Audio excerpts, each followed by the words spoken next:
Yo, what is up, guys? Thank you so much for coming in. This is TreeCast number 13. So today I have a really special guest. I have Jomo from Kyle and Jomo on YouTube. I know it's not Smash related, but I've been kind of wanting to do a little bit of podcasts about different things in gaming. And I found Jomo on YouTube and his content is fantastic. So, dude, thanks so much for coming onto the podcast. Just, tell everyone about yourself and your channel and what you do. All right. Well, thank you for the very warm introduction. Yeah, man. So we got a little YouTube channel. We started maybe a couple years ago, and with wavering success, but we just love what we do. Just talking about games, that we've enjoyed, or things we've discovered, or just things we like, and yeah, it's been a lot of fun. So. Dude, I no. think we've been talking about it for like years about making a YouTube channel. So. Oh, really? Y'all have only been around for a Yeah. couple years. Yeah. We just started. My friend Kyle, he's been in film for a while, and it's like, hey, maybe we can do something with that and make a channel. So. Dude, that makes a lot of sense because like the aesthetic of your videos is so good. Like when you're doing like a grade reveal, it'll be like different angles, and I'm like, that's nice. Well, Like, I appreciate that. Appreciate that. No, it is because if I haven't done one yet, which is crazy, but it's like if I were to do it, like I wouldn't even think about putting a camera in a different place. But like the vibe is immaculate, so that makes a lot of sense. Oh well, that's really cool. It's nice to hear that because the views don't always show. That it's like, but you can't always judge the content by just views though, because just the algorithm and all those different things. No, it's hard. Yeah. And like sometimes, you'll get a video with like 100 or 200 views. And then like, people on Twitter are like, well, that's like 200 people in one room. And it's like, or, that's super true. Or it's 180 and I'm watching it 20 times. So it's like, but it's like, I get it though. It's really cool. But yeah, man, your videos are fantastic. And I know we kind of talked about it a little bit before, but I feel like in general, like sealed video games are really on the uprise, but there isn't as much content just really out there about it. Like there's plenty for cards, there's plenty for even like vinyls and DVDs with CGC, but I feel like there's not the flux of people I thought there would be with how popular video games are. Yeah, I don't know. I think it just has something to do with the public perception of the hobby so far. Yeah. And maybe that's then caused people to not be as interested. Mm-hmm. Because as far as I'm aware, it's still pretty niche. Like, I don't know how, but every week there's great video games being sold. I think almost every day you look on eBay and different auctions. It's not like oh man, is anyone buying or selling? It's like there's always somebody. And I don't think it's just because they're trying to get rid of their stock. It's like just a couple days ago, we saw the highest graded, probably the most desirable copy of Super Smash Bros. Melee sell for I think a little over $23,000, which is just kind of nuts. And I even contacted the seller like yesterday, and I'm like, "Hey, did they pay?" And they're like, "Yeah, they sure did." So they were happy. But it's an extremely rare copy. It was a made in Japan variant. Yeah. Which is for GameCube, we understand them being like the more limited and first prints. Yeah. And it was a 9.88 plus condition. So it's like, like if there's a copy, and there's only one right now on the population report. It hasn't been updated since last August, so who knows? But I mean, that could be the highest grade copy that exists permanently. Who knows? That's insane, because I did see the bid. It was like $15,000 or something. I know Monty was talking about it in Discord, but I didn't know like it sold for that much. Oh my gosh! Now that's Canadian. That's Canadian dollars. So maybe it's I'm in Canada. I'm in Canada. Okay. So our dollar, that so might funny. be the discrepancy. That might be the discrepancy. Okay, that might make sense. That's so funny. I was like, wow, it really ran for a ton of money. It just doubled. No. Dude, that's crazy. Yeah, because even the like, and it's crazy because a lot of the big sales, and I'm not saying mainly, but a lot of them have been like first party Nintendo games too. Like even the made in Japan GameCube Animal Crossing, the VGA 85 plus sold for what, $7,500. 75, yeah. On Heritage, I think you're talking about, or was this on? I think it was Heritage or eBay. I can't exactly remember, but I know it was recently a and 85 plus sold for 7,500. Yeah, yeah. I don't know. Like that's way above my range. Yeah. So in terms of like whether it was worth it or not, I mean, it all depends on the person. And but with VGAs, it seems like there's quite a limited number of Japanese variant. Like I mean, just in general, a lot of Yeah. their games. Like WADA seems to have way more games graded, at least when comparing to certain titles than WADA than compared to VGA to WADA. Yeah. So, but those MIJs, they're very far few in between. It's no, it's crazy. And I was gonna ask you, so like when you started making your YouTube channel, did you collect graded games then, or did you kind of make the channel and then discover it? I think it was around the same time, or it must have been like a couple months before or more, Hmm. because one of our first videos is me just showing 3 games that I bought. Yes. And I don't recommend you watch it because that was during our, we're just getting started, figuring out what even looks good. But yeah, I didn't even grade at that point. And then maybe a couple months later, my first unboxing, my first shipment to WADA.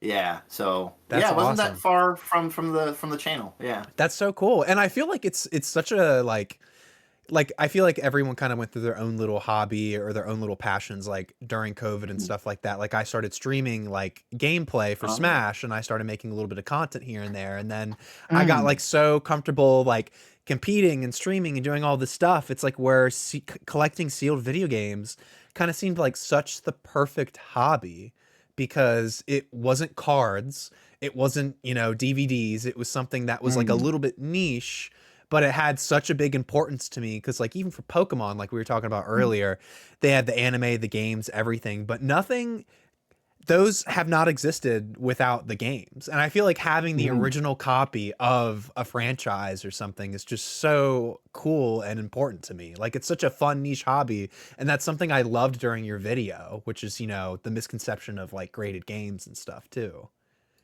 Do you have a Game Boy Pokemon game graded at all? Or Okay, so this is kind of the crazy thing, right? So when I started okay. collecting games, I actually did a really good job of this. So I've actually been collecting sealed games for maybe about a year and a half now, so not like super Okay. long. But I told myself, I looked at the prices and I said, I'm going to collect Kingdom Hearts and that's it. Like I might collect other games on the side, but if I go off, if I get one Pokemon Emerald or if I get one Pokemon Yellow, I'm gonna get addicted and I'm gonna want it all. So, you know what I mean? It's like I'd rather have all of the Kingdom Hearts games and variants and stick with that than instead have just like trying to get these Pokemon games and get like maybe lower grades and still cough up a bunch of money for a higher graded game. But I do have a couple Pokemon. Excuse me. I have like Detective Pikachu. I have like a 9.8 A plus on WADA for the 3DS. Nice. I have 9.8 A plus plus Detective Pikachu Returns for the Switch. So, and then I have something kind of niche. It was the 20th anniversary Pikachu 2DS that came out in Europe. Oh, the Pikachu 2DS. Oh, with the yellow Pokemon Yellow Pikachu, kind of like on the front.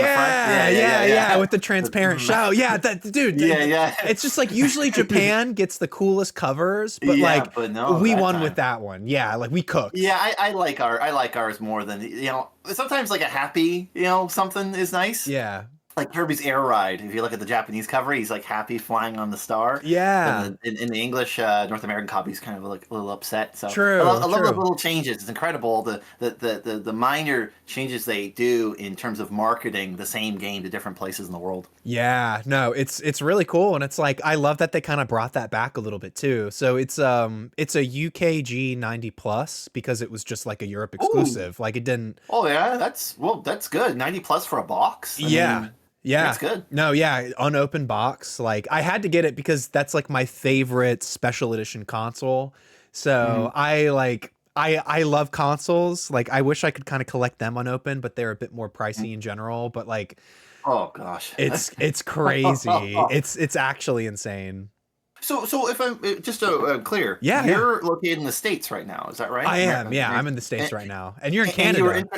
That's right, just Right. north of you. Cool, But cool. you were interested in the PAL version console, so it wasn't even a console that was for your region. But you Yeah. wanted it. I like that Hmm. because it shows like sort of an appreciation for the product beyond the borders. Because there's a lot Yeah. of like if you compare America, like just numbers wise, when it comes to Canadian copies versus American copies seem to always sell higher than a Canadian copy. It's so But sad.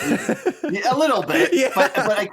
I kind of get it Yeah. because you want the copy that is the one you remember growing up. Yes. But when it comes to some of the stuff that we never had in your region, like that particular, oh, actually, maybe it was, but I don't know. Like it sometimes it doesn't matter. Like I am a big fan of Japanese fighting games. Like that is something Yeah. I feel like I don't know. Like I got right here a Guilty Gear. Oh, Um, yo, that's sick. Yeah, it's just I don't know. This is so neat. Oh my gosh, I And love that. That's yeah, a great grade too. oh, yeah, it turned out I was very fortunate because this one does not pop up. This is a first print version of it, and Wow. love looking at the artwork on it. It's there's something Beautiful. about for me like fighting games were big coming from Japan, so Yeah. to have the Japanese version of it is kind of like that's like the first that's where it comes from. Kind of Yeah. like I wouldn't want like a Halo Japanese or somewhere other than America, because Yeah. that's Bungie, that's where it comes from, or Yeah. Doom, a Doom, it's from America, so I kind of like that where the origin of it. So, Yeah. it's kind of neat. Yeah, yeah, Dude, yeah. I've never played Guilty Gear, but I know people are like obsessed with it. Like I've heard it's such a great game. So, Mhm. congrats on that grade. I love the cover art too. Yeah, it's really fascinating to see the even the evolution of the art style because in that like this is from '98. Mhm. So, anime had and manga had a certain kind of style at that time, and then Yeah. now we're at Strive. I keep on forgetting if it's Strife or Strive. I think it's Strive, Guilty Mhm. Gear Strive. Mhm. It just looks different. Like, just the art is different. So, Yeah. yeah, it's just neat. I like seeing those changes. No, that's awesome. And it's so funny you mentioned that because like even when we were talking about Pokemon Coliseum before the podcast, Mm. I want to get a copy of the game, but honestly, I want to get a copy of the UK version because Ooh. I love the desert in the background on the cover. Oh, yeah, I think I can picture it. Yeah. Because Yeah, sometimes you just have better covers. they Like, just it's just have like, or yeah. you just like it. You just like it better. It's like, I don't want that. Yeah, no, it is. And it's crazy because it's like a lot of the time you don't even know it exists until you just kind of see it around too. And I think it's really cool to have like, you're obviously like traveling the desert in Pokemon Coliseum. And I think to have it in the background is really cool. But I'm not going to lie, dude, I love that like Nintendo strip that they get over there. We don't really get that on our Mm, seals. Like our seals are like toilet no. paper and theirs are like actually nice, you know? Yes, yes, yeah. The same thing when Japan they got the strip at the bottom for PlayStation. Yeah, until you get into this hobby, at least for me, Hmm. I thought it was like the same everywhere. Hmm. And then when you start looking at all these differences, it's like there is so much variance. There's so much like meticulous changes they've made on the covers. If it's Yeah. and for all these different reasons, Yeah. so you kind of start to learn a little bit more of the marketing side of the gaming. Yeah. I don't know, just totally random. Have you ever heard of I think his name is Kyle Pachter? It Pack sounds Attack? that sounds kind of familiar. I think that's what his name is, but he's been a long time in the video game industry, and I used to watch him on like wherever that channel that had like Angry Video Game Nerds, Screw Attack, and all these other like video Oh, game yeah, shows. He yeah. was one of those shows. He would talk about the business side of gaming, like how many units Sony's going to sell of the PS3 and all this kind of stuff. And I think like as having that backdrop, that naturally got me into the graded video game hobby because to some degree you have to understand a little bit about variants and about how where they're manufactured, like was it printed in Mexico, was it printed in the United Yeah. States, all this different stuff. And Right. yeah, it's just I find it very interesting. It is. Yeah, Yeah. it's such an interesting hobby and it's like it's also really cool to see what one person grew up with versus like another person too, you know? And it's like when you realize like when you were talking about your Japanese copy, it's like I was trying to find a copy of Kingdom Hearts 3 in Mm. Japan for Xbox, because when Kingdom Hearts came to Xbox, Oh. that was such a big deal, right? So I was looking and looking and looking, and it turns out Kingdom Hearts 3 never got a physical Japanese copy release in Japan. It Really? was Funny. only digital. The game only released for Japanese Xboxes digitally, no physical Wow. copies. And I was like, those son of a bitch. Yeah. No, and Yeah. it makes sense because I don't think that particular IP is like, oh, no, not the IP, excuse me. The console itself. Xbox has never done well in Yeah. Japan. Hmm. But what's funny, here's an opposite of that. There's a game called Vampire Resurrection, which is Dark Stalkers. It's a fighting game, Okay. and they did a collection where they took some of the older PlayStation, I think it was just PlayStation games of it, and put it on PlayStation 3 and Xbox. Hmm. It's physically available. Oh no, it's physically available in Japan, but it's not, I believe, in North America. And I think Oh. the reasoning is because that franchise is very popular in Japan, or more popular in Japan than it is in North America. So you could download it, no problem, in North America, Oh. but they had physical only releases in Japan, maybe some other places in Asia. But yeah, it's just, it makes you like, why? Why Yeah. was that? And then there it is. That There's a is, reason. and it's like we've talked about Japanese games a little bit too, but I'm gonna go a little bit crazy. Okay. I've I've been getting into sealed Korean games, actually. Okay. All Yeah. right. What draws you to that? Do you think? Well, I know like in Korea they're very heavy on like PC gaming. Like they've always kind of Mhm. been like the front runner for like having games on PC before it became like modern and stuff. But it was really because I saw a Kingdom Hearts Birth by Sleep demo copy. It was like a Mhm. sealed demo version of the game, not for resale. And I was like, that's not Japanese. And I was like, oh my gosh, that's Korean. It's like I've never Mhm. really seen like any sealed Korean copies on the market that much, because I feel like they actually don't get printed that often. So I talked Mm. to the seller, and he was like, yeah, this is extremely rare. Like I haven't seen it around in a long time since it released. But he gave me a free manual because he was saying whenever you buy a game in Korea, Yeah. it's tradition to give a free manual with the game. It's for free. So I Interesting. have a Birth by Sleep manual, and then on the very bottom it says Birth by Sleep in Korean. And I just think it was kind of interesting because I asked him about the PS2 game. I was like, "Do you have like any PS2 copies?" And he was like, "No, actually the franchise, the first Kingdom Hearts game didn't come out in Korea until the 1.5 PS3 version." And I was like, really? So it kind of shows that these like now AAA titles from Square Enix were at one point, even after its initial release, kind of Hmm. niche in different countries. And I think that's kind of cool, you know? Oh yeah, that's very fascinating because I don't know about you. I'll just speak for myself. Sometimes we get caught in just to seeing the world and reality and our experiences just in our own experience, and we Yeah. don't think about what it might have been like somewhere around the world. Like I remember Hmm. talking to someone in India about their experience in games and Yeah. just what consoles. Oh no, posters going Do on. a barrel roll. Um, yeah, but That's so yeah, sick. it's like, oh, thank you. I'm hoping to get these framed one day, and then Dude, I uh, love them. papers come out. Yeah, I love, like, there's some real nice posters on some of the Nintendo Power magazines. So sick. Um, but the oh gosh, what I was saying here. The yeah, it's just you never knew that, like, until you started having that conversation, that like someone in Korea, their first experience with Kingdom Hearts is like with their PS3, whereas other people are like, oh yeah, I've been playing that since PS2, and they're like, what? That's insane, Yeah. So like the fandom or their own experience with Kingdom Hearts would be so different. Like I'm a Yes. big Fire Emblem fan, and Nice. I think 6 or 7 of the games were all originally released in Japan, and then we got the 7th one. That was our first one. So it's Oh. like for us, it's totally different than like people in Japan that have been playing this for decades with all this history Yeah. and experience in the franchise. So it's just, yeah, it's really cool to hear people's perspective on things depending on where they're from. No, that is really cool. And it's like, like you were saying, like growing up, on the PS2 version versus the PS3 version, that's a 10-year difference. That's a whole kid, Like that's a whole lifetime experience.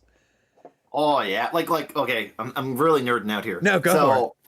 So I made a little video on Advent children, and I was doing a little bit of research for it, but in Kingdom Hearts 2, you fight Sephiroth and you have Cloud, and he's wearing the Advent Children clothing. Yeah.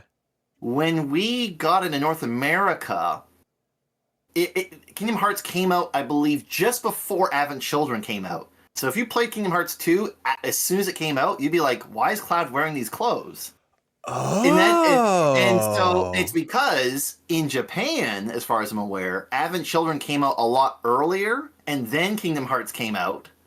So people who had watched the movie already knew that, oh, sick, like, Cloud's wearing Advent Children clothes in Kingdom Hearts. I already know what that is. But in North America, we were like, what's up with these clothes? And then we would find out afterwards because it was released like a month or two after. It's so funny. Back in the days where games would come out like months or even a year after they came out in another part of the world. Dude, I had no idea. That's so cool. Oh my gosh.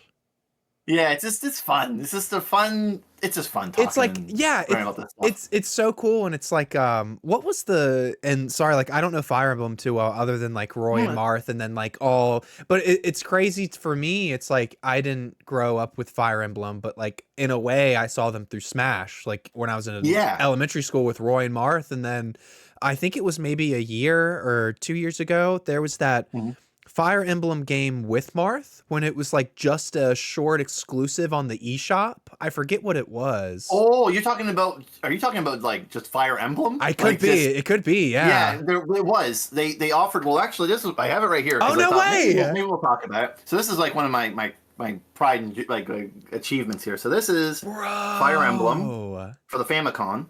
Oh my gosh. And this is the very first Fire Emblem that was ever made here. Wow, that's beautiful. And so it's unopened. Yeah, I'm very happy with this because it's just, I don't know, like how rare these are. Like, I just needed to get one. Yes. I like this. But yeah, they offered this first time translated officially by Nintendo on the eShop.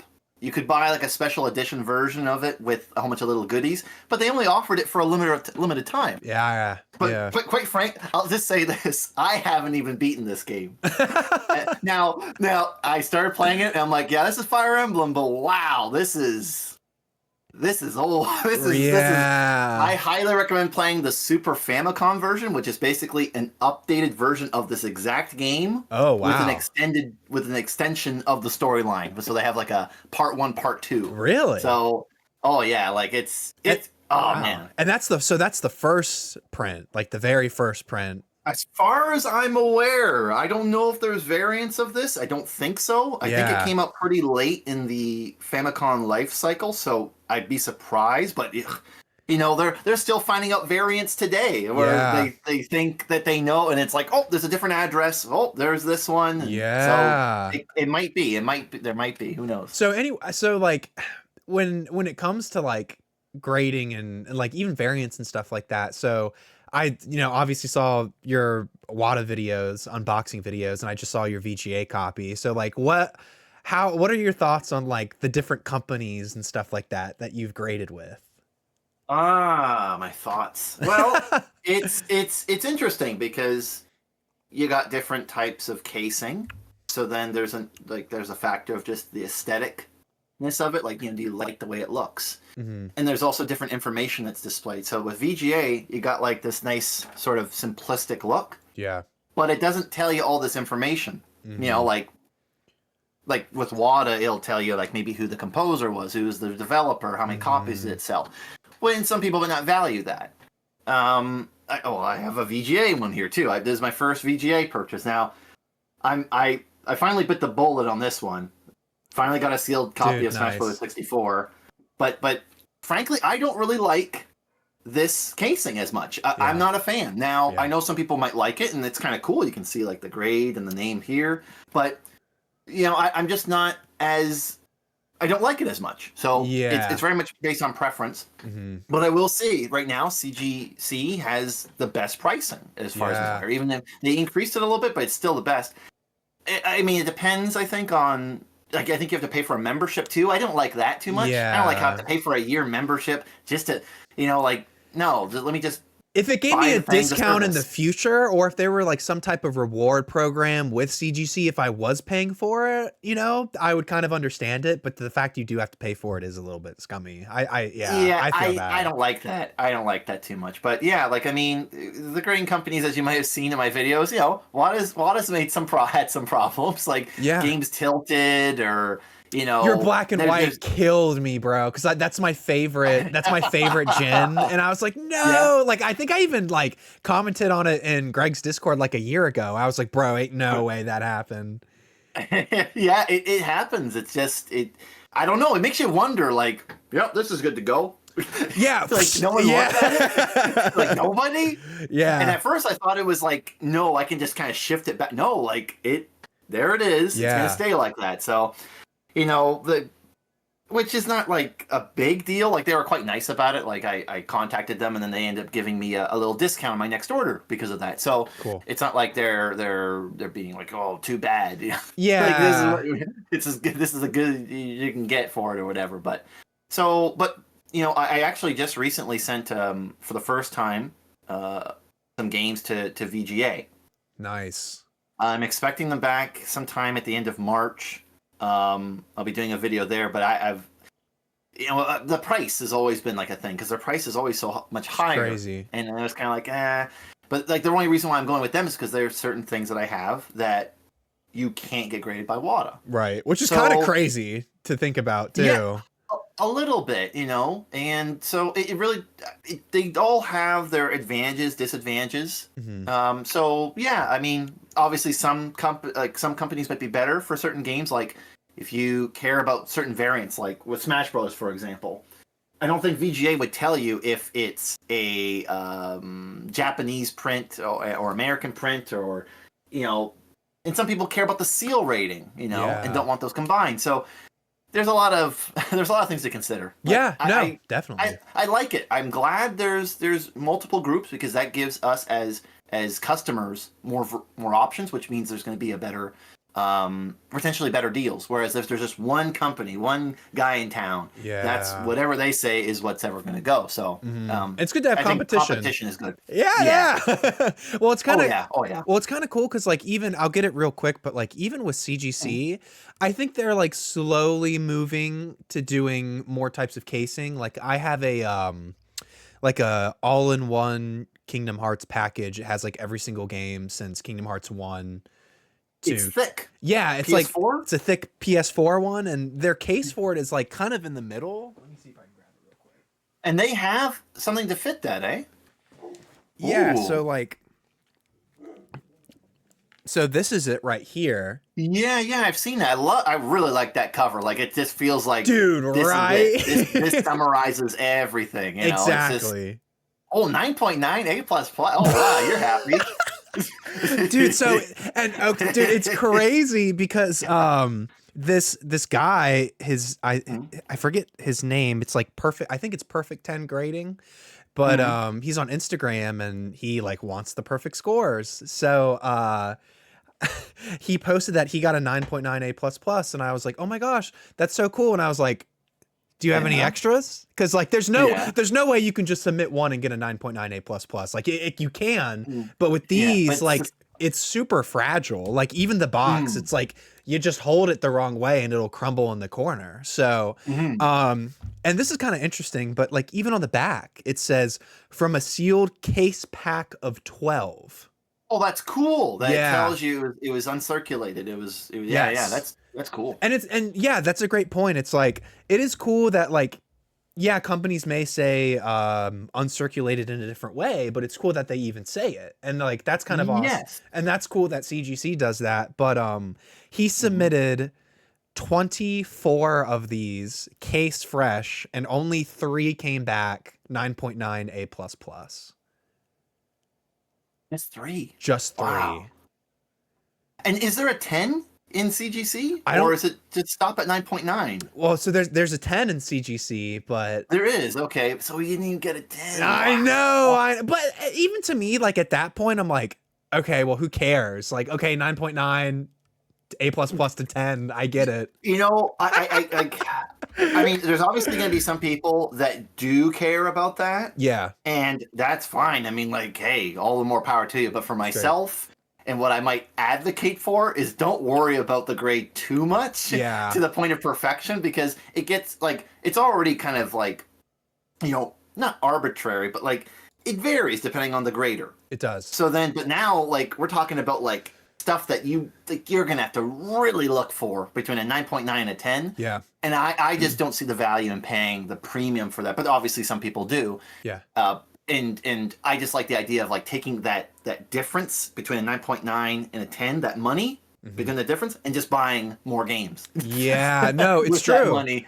It's true. But who knows? Maybe in the future I might be like, oh, there's a 10 Guilty Gear, eh? Oh, that'd be nice to get Yeah, that. But I almost don't want to even go there. yeah. You Because can't. I want to be happy Yeah. with what I have here, and just enjoy it. Like, I have here also, like, this was in the graded games are not what you think video, where it's a 9.0 Oh, I B saw plus. that. Yeah. Yeah. And there was a better copy that recently auctioned. And then part of me was like, I wouldn't mind having that better copy. But then it was like, you know what? I got a sealed copy. It's got a little story to it. It was one of my first games. You know what? Yeah. Just be happy with this. This is cool. It's It's the special. game. Yeah. Yeah. It's still So there. Like same CD, everything. yeah. So to some degree, I think it's a little charming. Like, sometimes if there's a game that's a little damaged, it's like, maybe that one's not resealed. Yeah. No, definitely. Because yeah, because if there's any reseals that exist, it's like chances are they're gonna look pristine, so they Yeah. can charge absurd amount of money. But But there's yeah, there's anyway. something to looking at like a 20-year-old game and being like, oh yeah, it has a couple scratches. Well, it's fucking 20 years old. Well, Like yeah, like I have a lot of CIB that I don't plan on getting graded, and like I like a lot of Super Nintendo and N64 boxes. Before getting to graded games, I love my boxes. Like, that's I love awesome. looking for them. And if they were, it gives them character if they have all those little like crushed up edges or whatever, and you kind of wonder what happened to you, or Yeah. oh yeah, Dude, definitely. Well, yeah. dude, it's crazy because like my first ever graded game was like a year and a half ago. It was the first print of Kingdom Mhm. Hearts. It was a WADA 9.8 A plus. Whoa, And whoa, whoa, whoa, whoa! Kingdom Hearts 1, Kingdom Hearts 1, yeah, Squaresoft 9.8 A version. plus, SquareSoft. Oh my goodness! Yeah, yeah, they're like in the for America it'd be like 600, 700-ish range, I think, for a Raw. graded cop, like raw. Yeah, just raw. So Yeah. 9.8 A plus. Yeah, you're looking at the Dude, let me tell you two though. grandish. Yeah. Yeah, yeah. I kind of paid a lot. I paid like 28 for it. So, But now you have it, but then you and have that's a it. game that you love. Dude, Like, that's the first one. That's your grail. Like, there that's is the grail. no like zero Kingdom Heart, like something before. No, this is the first one, and it's a Exactly. beautiful, beautiful, beautiful game. Dude, Like, yeah. crazy thing is, and I've Hmm. it's something I've kind of learned from like collecting in general and stuff like that is so I got the game, I looked at it and I was like, this is beautiful. Hmm. Not gonna lie, it looks really scuffed, like on the front and stuff like that too. I was a little bit Sure. like, this kind of sucks. Like I love it, Oh, but it's kind of like yep. it's like I understand the 9.8, but like I'm talking about like scuffing on left, right, middle, up, down, Mm. everywhere. And I sold it. And it's still like a beautiful copy. But then I was going through Instagram. This guy named Frank Jones has like one of the best Pokemon collections ever. And Hmm. I'm going through his Instagram, just creeping on him because I was like, oh, this Pokemon stuff is awesome. And I Yeah. saw a VGA 90 Kingdom Hearts 1. And I was Okay. like, okay, 90, that's like a 9.8 A plus, I guess. I don't really know, blah, blah, blah. But Yeah. dude, Yeah. I got it and it's got Okay. maybe a couple scratches, but the ceiling is amazing. And it's Mm. something about VGA grading so hard. It's almost night and day difference when it comes to CD games. And that VGA 90 was actually graded in 2017, Oh, wow. which is insane.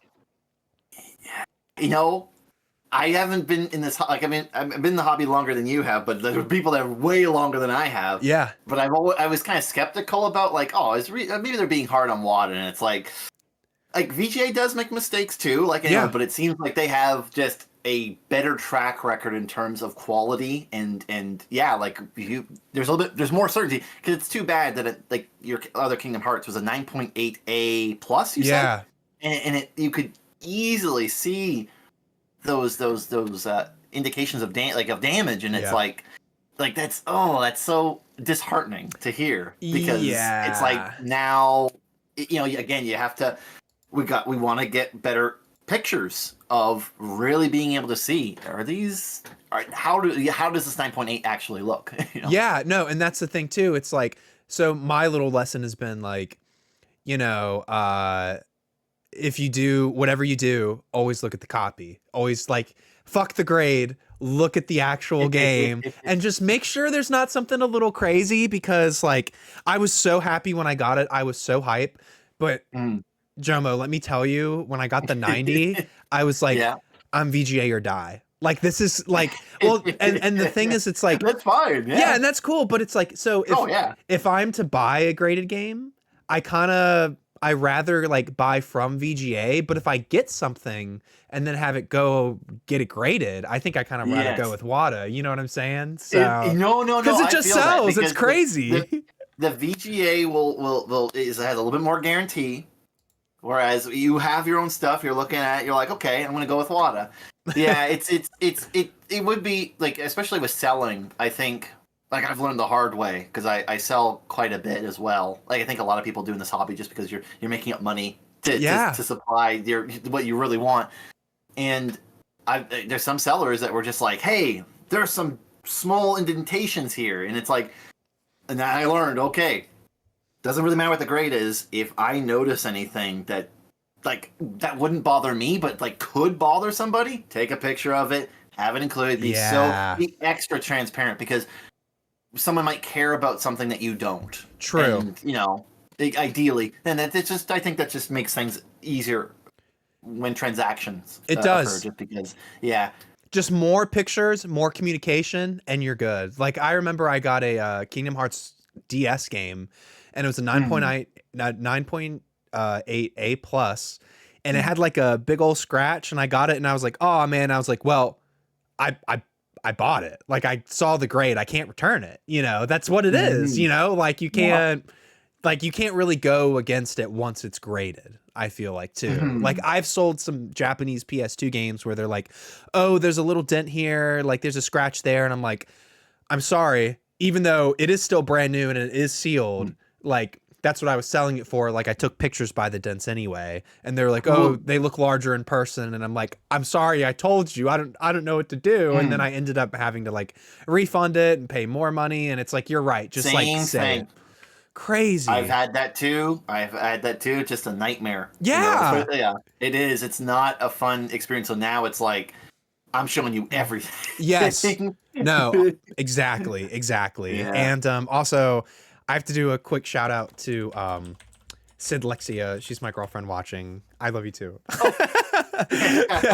Also, guys, please follow Jomo as well. Kyle and Jomo's YouTube channel. I've had it pinned at the top ever since we started at the podcast and stuff like that. So I'll make sure to put it in the description of YouTube and stuff like that too. But but yeah, it seems like, like I think CGC, they're kind of going in the right direction of like making different styles of cases for graded games, which is cool, because who's going to do it, Well, I'd love to send everything to one place because then you have like a nice harmonious look to all your collectibles. But unfortunately, they vary in what they'll take or what they'll grade. So it's fine. But like when a company wants to grade more stuff, like I think WADA recently started taking. What did they do? Well, they started doing DVDs. And I thought that was kind of interesting. Yeah, and VHSs too, CDs. Right? Oh, CDs. I don't know. Oh, sorry. I didn't check about that. CGC's doing VHSs for like Pokemon VHS tapes are really hot right now. Yeah. I got it. I'm into that a little bit too. Yeah. Yes. Dude, I mean, it's so funny you mentioned that because like sometimes I'll just like, I don't have Facebook. I have like a bot account for buying and selling, and I found like this giant lot of sealed Pokemon VHS games for like $150. And I was like, that looks cool. Don't know enough about it. I'm not going to touch it.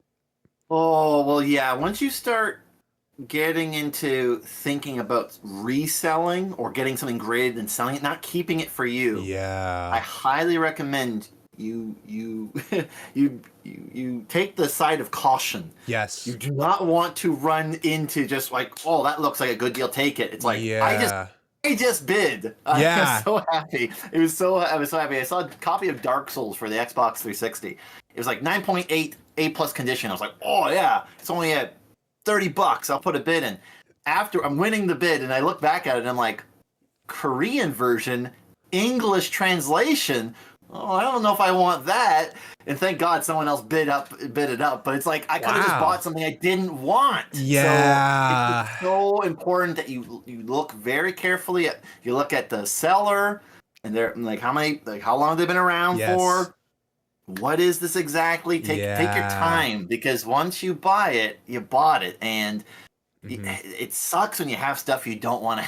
I know. And it's like, there's no worse feeling than being like, the money's gone and it's gone. That's it. It's not coming back. Like, No, yeah, it's just, and you could have used that towards something you really want or a better yeah. deal, but but it's all part of the fun, like It's is part kind of the of journey, growing. man. Yeah. Well, it's funny Yeah, for because it's sure. like, I feel like once, like I was always WADA this, WADA that, and I've never really liked CGC just because I'm just like you. I don't like the casing for it. I feel like it's a little bit Mhm. odd and awkward. Like, and they say like, oh no, you can stack them up. And it's like, I don't want to stack them up. They're not a fucking book. Like they're a game. Like I don't want to do that. But I think like VGA grades so well and so harsh, but like I think for Kingdom Hearts 1, there's like Mhm. 17 9.8 A pluses, right? No 17, okay. no A plus plus. And for VGA, there's only 8 VGA 90s and 190 plus. Okay, so there's like maybe around 30 copies or something graded Yeah, by around 30 VGA. copies. And I love the case, but dude, I feel like it's so fragile. I just feel like Yeah. it moves around a little bit. And I think the water cases are Mhm. great because I feel like you could really just move it around and it ain't going anywhere. Oh yeah, they feel the blister seems to really keep it in place, and yeah, like ever since the revision, Yeah. like I was really hyped about that. I was like, oh yeah, I'm in. Yeah, no, it's a I'm nice, in. clean, fresh look too. Mhm. But I think those are actually airlocked. The Wata ones. Oh yeah, I don't know. I'm I not mean, I'm not entirely sure. I could be wrong. Like I know VGA cases like they have air to go through a little bit, but mm, I don't think the Wata ones do. I'm not exactly sure. So yeah, me either. it's just I love watching people in Discord talk to each other about the cases, and it's like, yeah, I think WADA's a seal tight, VGA's isn't, and they're like, we'll find out in 30 years if it's good or not. Like we'll find out which one's better. So Yeah, yeah. Well, hopefully the cellophane on those games will help. If air gets through, it should be still. I hope it'll still be okay. I don't know. do you have any like Game Boys or DS's graded, like little consoles graded by chance? Okay. Oh No. no. Short Okay. answer is no. Oh God. Oh no. But there's three consoles I'm very interested in. I'm so close. So one is there's all Fire Emblem stuff I want to get, and all the Super Smash Bros. Stuff I want to get. Yeah, So there's the very first Super Smash Bros. Ultimate Switch console bundle they had. This is back when Ultimate first came out. I remember that. They're like a couple grand really for a brand new VJ unopened, and I'm only Yeah. gonna buy one grade because the console wasn't sealed in cellophane. Yeah. It came so someone could have just opened it. Now VGA says, it's been opened. Now it's a qualified. It's like, oh. Yeah. So, but I do own a Fire Emblem Awakening 3DS Oh, that's blue, and it's got awesome. like a dragon on it. I don't know if it's been opened or not. I look at it and I'm like, maybe. It's I hard. don't know. But I'm hoping when I eventually do send it to VGA one day that it's even if it's qualified, it's like I think I'll be happy with that Yeah, because it's so much money for these consoles and these Game Boys. Like I know. it's like that's a whole separate category in of itself because they go into Yeah. the thousands of dollars, even qualified. Yes. So but I'm such a huge Fire Emblem fan. I'm like, oh yeah, like I want those consoles. That's There's not too many of awesome. them, thankfully, Yeah. so I don't mind. But yeah, I don't have anything great at this time like that. No, you No, know. but that's awesome though too. I love that because like to me, like honestly, to me, this is just personal opinion, but 3DS is like Yeah, my favorite console. Like yeah. I love everything about it. I love the AR cards. I love Street Pass. I love the camera. I love all the games. I love the Mm. retro games, stuff like that. And it's kind of crazy because a lot of people who are collecting like old Pokemon Game Boys and stuff like that or Advance SPs, they came with like actual batteries inside, and some of the batteries are exploding. Oh yeah, you know who Yeah. knows what's gonna happen later on? You know, like Mhm. it's we just don't know because I it's a just new don't know. hobby and then games haven't been around that long. I know. So who's to say? Like people talk about disc rot and all these different things Yeah. and like I mean I don't know like there was like you know I'm not an expert in this so like Yeah. obviously someone could totally correct me but I think about like just you know our NES cartridges are still working so it's like Yeah, who right. knows I don't know maybe this stuff will just stay as it is and just be fine who knows I And don't know and and dude, then even if airtight. yeah, even if the disc rots, I mean, I'm not gonna see it. Like it's still Yeah. graded. Like I'm not gonna see it, you know? Mhm. Yeah, and then I'm thinking like I don't know how this rut works, so I could totally be off, but like I don't know. I don't even want to talk about it because I don't know about it. So Yeah, maybe that's no, something you're I'll look good. into. And it's like Yeah. it's just exciting to me. Like even if it's something as Mhm. drastic as that, it's like I just don't know the future of it. But it's like, you know, what else are you gonna do? Like you still have it. Like how are you gonna tell too? I'd like to believe that in our lifetime we won't have to worry about True, true, that. So then true. maybe the owners later on will have to, and then who knows? Maybe there's going to be people out in the future that are like, oh that you can see it's leaking battery fluid. It's like it's still worth and desirable, but the ones that Yeah. haven't, you know, well that one like they're all leaking. So then it's just normal. Yeah. Because I'm sure there are collectibles like that just like oh, here's a weird example, not the best, but there's some Super Nintendos that have a certain type of coating on them, or like part of the Super Nintendo starts to turn yellowy, Oh. and I think it's because of like the some chemicals that used to be on it, and then that's just how they turned out, and people Wow. still buy them and stuff. So it might just become an acceptable quality. It's just like Yeah. if people are buying ET that was buried in the ground because they were dumping them, the Atari ETs, because Yeah. they sold that in Heritage, then I don't think people's disc rot or the battery leaking and showing a little aside is going to totally destroy the value of some of these collectibles. Maybe some, I could be wrong, but Yeah. it's not like it's unheard of for people to pay a lot for something that is damaged, you know? Yeah. So, Yeah. you No. know, It's kind of like, you know, oh, I have like the wheel this is over exaggeration and just totally not real, but it's like, oh, I have the wheel from the Titanic. It's like, yeah, yeah, it's all rusty and destroyed and looks awful, but it, like people want it still, you know? it's So from the Titanic, it's though, you from the know? It's the Titanic. provenance, you Yes. know? Yes. That's such a good way to put it. Here, I'm going to grab my DS real quick. It's right Oh, over sure, here. sure. Yeah. Oh, yeah, nice glass case. Oh, thanks, man. Oh, yeah, no, yeah, they're nice. That one day, I'd like to display some things. So like I love Pikachu, obviously, like favorite I can ever. see. And so I'll never be able to afford like the Game Boy version, but like I kind of like Mm, this one more, but it's that's just like nice. the little artwork and stuff on the side. Ooh, I've never seen the sides before. And then on the back it has like screenshots of the original game too. Yeah, that's And cool. it Can you comes show with the bottom too? oh yeah, Just here. Oh, I anything got on the you. bottom? Okay, And cool, there's a cool. little actually I'll show it to you real quick. There's a tiny little Hmm. Pikachu yellow right Oh, I there. see him. Yeah. Yeah. So it's like I actually I found it on eBay. I got it for um I think I got it for 1600 actually. It sounds good. I mean, I don't know because I don't know. Yeah, Like I no, haven't looked I into it. But same. I mean, you're gonna pay that around that price for a console. that's Yeah. unopened. Or you're Yeah, gonna pay so that it's for like a raw or graded oh Pokemon yeah. Emerald or Sapphire or Ruby. And I was like, you might as well just get a cool console because I just don't see them around a lot, you know? No, no, and the whole there's that argument games are meant to be played, which is absolutely true. Yeah. But yeah, but because of that, a lot of these things aren't going to be sealed. They're Yeah. going to be opened, so they're going to be harder. It's very interesting to think with how few copies that exist currently graded, how will that be like 5 years from now? Yeah. Like I don't know.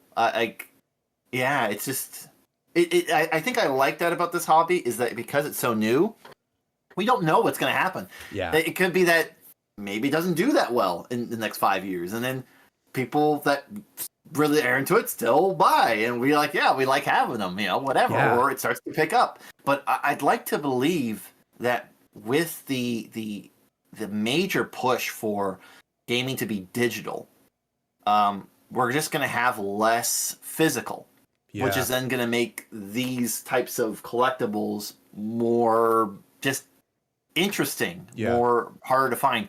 Like there's going to be physical media for a very long time, but just there's going to be even less, I Yes. think. Yeah. Because maybe they're going to make less physical because people are downloading them and people are used to it and they just don't want to be bothered. They don't see the value in it. So Yeah. I just think that makes these games even more special. For sure. Because new games might be not like that in the future as much. Dude, definitely. And it's like even Sony Japan they put out a statement maybe like a month ago saying how they're like cutting off a lot of like Blu-ray DVDs and CDs and stuff like that too. And it's like not going to get better anytime soon, which is really going to make these just go up.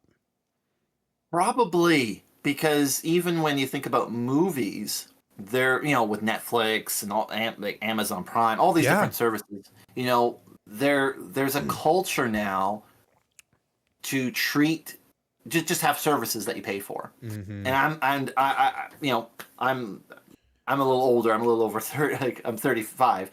So in my time, it was just, of course, you're going to buy your own copy so you can have it, do whatever you want with it, lend it, keep it, trade it. You own property.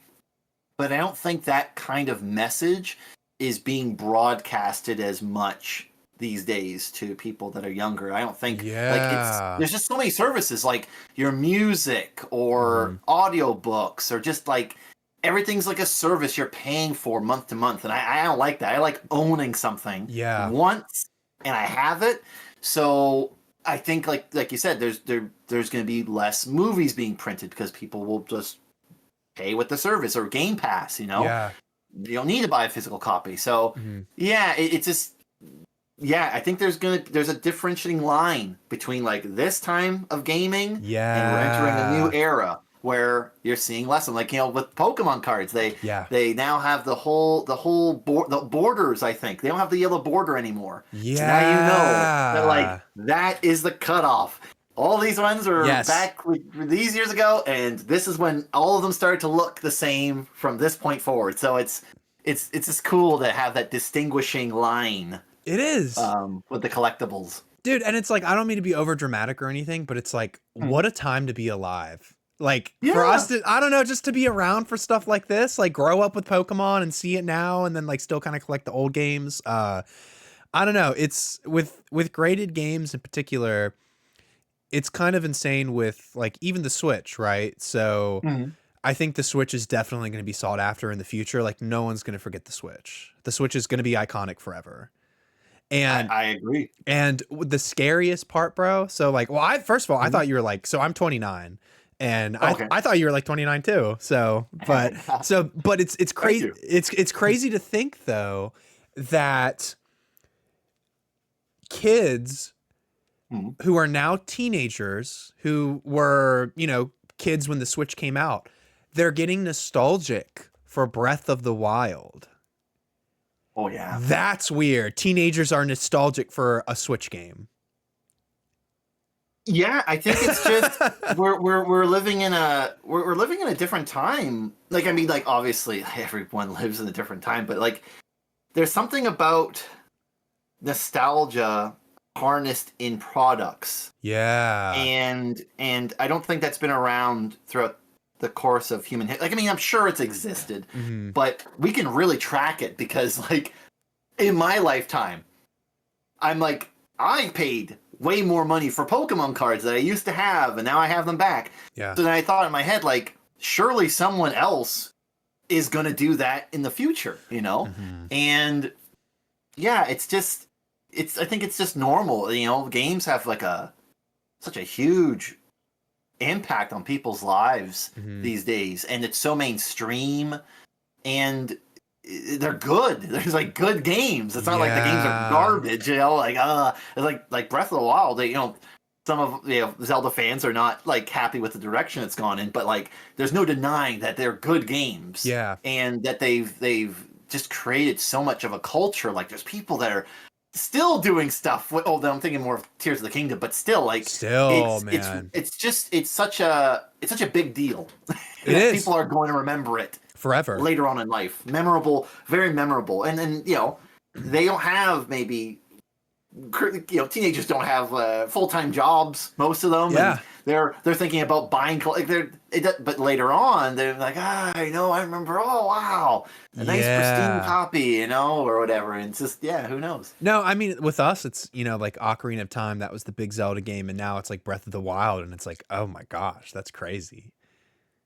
Yeah, it's and games, they like with Nintendo specifically, it's just they got this figured out, how to just take this old IP and keep on rehashing it in a new, refreshing way that even old fans still enjoy and will play, and yet capture the interest of people, you know, young people today. Yeah. So it's just it's like becoming its own Disney. You know, where you got Disney adults, they'll go on Disney cruises, they'll go to Disneyland, they'll be 40, 50, 60 years old. They love the aesthetic. And so I think the same thing's going to be said with certain video games. Yeah, no, it will. And I kind of think it's just, it's just like a game like Smash Bros, where you have characters that are DLC, but their game came out like 25 years ago and everyone loves it. It's like the best marketing tool ever, right? But it shows how much substance there is in a game where someone can just go back and play it. And it's like, you have people who grew up with it and then people who are just playing it for the first time. And it's like, my friend said the funniest thing about Nintendo games. He goes, Nintendo games hold their value better than the dollar bill. And it's so real. So I wanted to ask you, when you started collecting games, like, do you have like a set goal for your like game collection, or are you just like, oh, that's really cool, I want to get that? Like, do you have a list? Do you know like what games you're strictly getting? Have you had to pull yourself away from getting a game because you knew you'd get sucked in the franchise? Like, I'm just so curious. You're talking about like my overall collection, like everything I own, or like mainly for sealed video games. For sealed video games. So with sealed, there's just games I like, where I'm just like, that's cool, you know. Yeah. But like obviously there's like certain franchises that I'm very interested in having almost everything. Yeah. And there's a mixture of just like, you know, you run into a really good deal, you're like, $10 for this game, like, sure, you know, why not? Like, I don't know if I'm gonna enjoy it, but I can use that later on. So there's been a mixture of like investing, quote unquote, but it's just looking for the deal. Like, I am all for like the deal if I can, like, not always just, if it's cheaper than somewhere else, but and also something that's just interesting. Yeah. You know, like, I've never seen that before, or doing a little bit of speculation, like, you know, will this be something that people will want later on? Or, you know, just something fun, or, I'm all over the place. Like, I've gotten into things that I would have never been interested in having CIB. Like, I had my PC crazy phase. Cool. I still look for PC games, but I bought a sealed copy of Cabela's Big Hunt. Okay. It's their first, you know, you've probably seen Cabela, you know, the shotgun, you shoot deers at an arcade. Oh, that game. That's awesome. Yeah. Well, I did a little bit of research. I love looking up the research. I'm into like the first one, like the Yes. first Guilty Gear, the first this, the first. So Same. then I found Cabela's. I think I'm saying it right, Cabela's or Mhm. whatever. First game, and it was for the PC. And it's just like I found it. It was like I don't know, $40 or something. I'm like, Yeah. this is cool. It's like Yeah. it's a franchise that I've grown up with, never really played. It's like adjacent, Mhm. but it's just so cool to have the first one and like this is where it started. And I think it was almost. I could be wrong, but I think it was made to promote the store because you have the Oh. big franchise with all the hunting gear and everything, but you also have the games. So then it's like they might have just did this for the purpose of advertising for their store. It wasn't a game franchise that just on its own. It has a kind of external like reason for existing. So it's like this is kind of cool. Yeah. Oh my gosh, dude, you're on. Wow. I never would have even thought of that. Yeah, it's just I don't know. Like I look at like everything. Like I really like Same. not everything, not everything because I have not gone into the PAL market. I'm not into all, but I have a Yeah. wide interest in what I might buy, and yeah, So my biggest goal right now is sticking to a budget. yeah, no, that's a perfect goal. That's a great goal. Yeah, that might be the hardest goal, but it's the most important. Yeah, yeah. Dude, I'm with you there because like I'm all into like the very first prints and stuff too. And Mm. sometimes the second prints are harder to find than the first prints, especially when there's a third one. So For example, like just seeing off the so top of for your head. example, there's like the very first Kingdom Hearts, which is a Squaresoft at the very bottom when the name, when it was developed by Squaresoft. The Square Oh, Enix one is actually Phoenix. harder to find. Yep. And then, so for example, like even with Japan copies, right? So there's like the very, very first print of Kingdom Mm-hmm. Hearts. There's a gold SESA sticker, which was like a Game Award show they had back in Japan. And the Um, stickers on the and the on stickers the on front them. of the. Yeah. Oh, So I'm I know. sorry. No, I no, please. I love I it.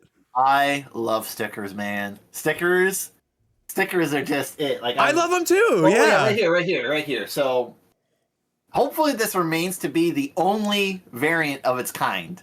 Okay. Let me Because see. this is the only one. This is the only one that exists as far as I'm aware. But this is Kotar for the Xbox. Oh. Now, this is a first print, and it has a Game of the Year sticker on it. Whoa. And there's Game of the Year stickers on the second print, which will have a review kind of little bubble there, and I think it'll have some information back here.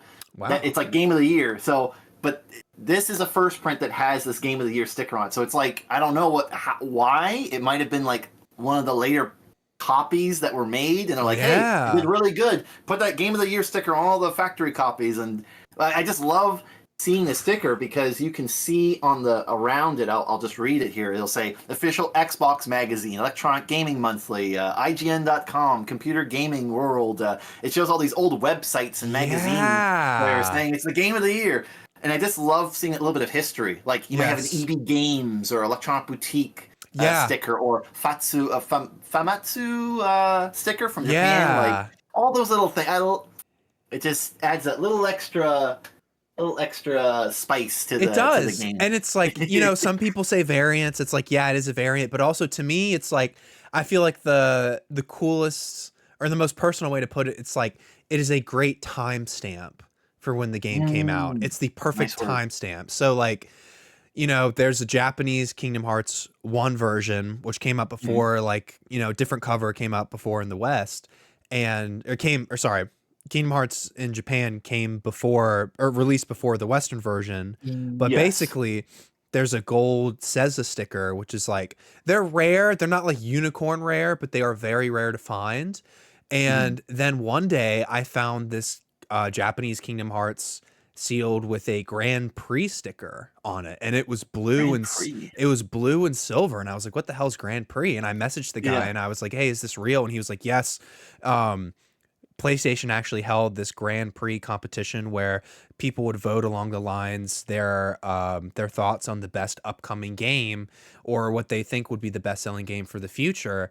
And you can actually find pictures of Tetsuya Nomura at the PlayStation Grand Prix event, and it's hooked on Square Enix's or Squaresoft's old website that's actually still online. So I was like, what Ooh. is, so I got that copy because I was like, I don't think I'm ever going to see this sticker again. Like, I want the very first print, I want the very first version sticker, but I don't think I'm ever going to find this one out there, especially in this good condition. So I got it. Yeah. And yeah, I looked it up, but it was like a whole thing. Kingdom Hearts came in second place. Final Fantasy X came in first place. So not only Mm. was the sticker important for an event, but it was only exclusive to that game. So like, it's the reason it's silver is because it got second place. So if you find Ah. copies of Final Fantasy X Japanese version and it has a Grand Prix sticker, it's going to be gold because it got Oh, first place. wow. So really like crazy stuff no one even knew was going on. And the only article I could find about it was actually an IGN article that was talking about it. And then, you know, it was like, Huh. it kind of linked back to Square Enix's like very first website. It's all in Japanese, but it's just stuff like that. You're like, oh man, I didn't even know they had that type of award, you know? There's so much stuff that has happened, promotions, events, just that you just never would have known. And I then know. you see that, and then you're like, oh my gosh, all this stuff happened. One thing I'll just say quickly, Yeah, no, go for it, if you please. haven't already, maybe take some screenshots or record yourself on that website in English and Japanese, because if they shut that down, then you're not going to have like evidence that, Oh, hey, this is where it comes from. So maybe do that just in case, because it might yeah. it and it's cool to have that preserved, because there you go, like this is where it comes from. Wow. So, Thanks, so I man. would, yeah, go for that, because that would be good to keep, you know. Yeah. Even like eBay listings, sometimes like there's things that I've sold or things that have sold. I like doing a little screenshot, because Hmm. we cannot go back in eBay's history, I think, past like 3 months. Which is so So it's nice crazy. to see. I don't know why. Like maybe Yeah. they have it all stored somewhere and they'll let us have access to it. But Hmm.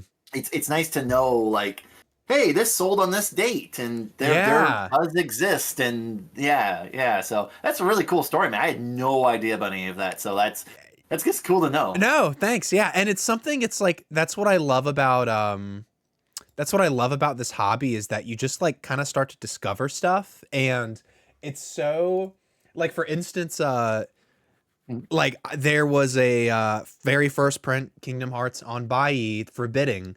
It started at Mm. $100 and I was like, oh my God, I finally found it. I'm gonna get it. Shot up to like 1,200 and I couldn't nab it. And I was so upset.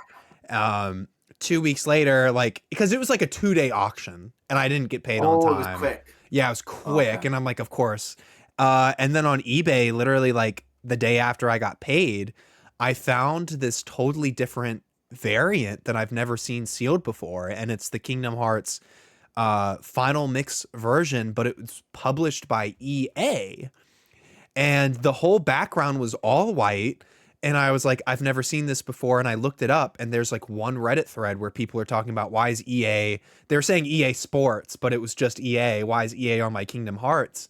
And I looked into it, and it turned out that Square had a partnership for localizing some of the Kingdom, or just localizing some games in Japan and in America, because some of the new content that was in Final Mix was Mhm. only in the American version. So when they put that new content from the American version, they put it in Final Mix in the PS2 version, and I think EA helped with some of that development. So I found a brand new copy sealed with a brand, like this totally white background I've never even seen before, and I was like, I think I just got a really good grail, like, all of a sudden.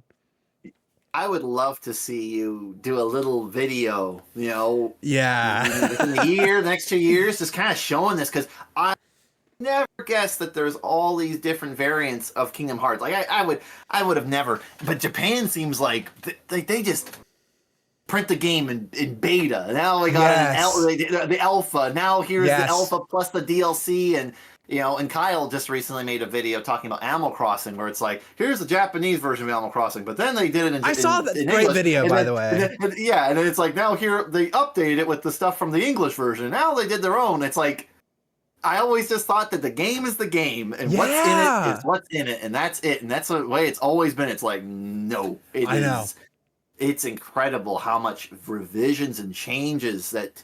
It's a business. Like it's It just there's is. so much involvement. It ain't Yeah. just like it's done. Yeah. No. Licensing, print, like who's making the calls on printing, and it's like all this other stuff, you know? It's Like even like I only know here. Oh yeah, I'll show you right here. I don't have another example, but this is Smash Brothers.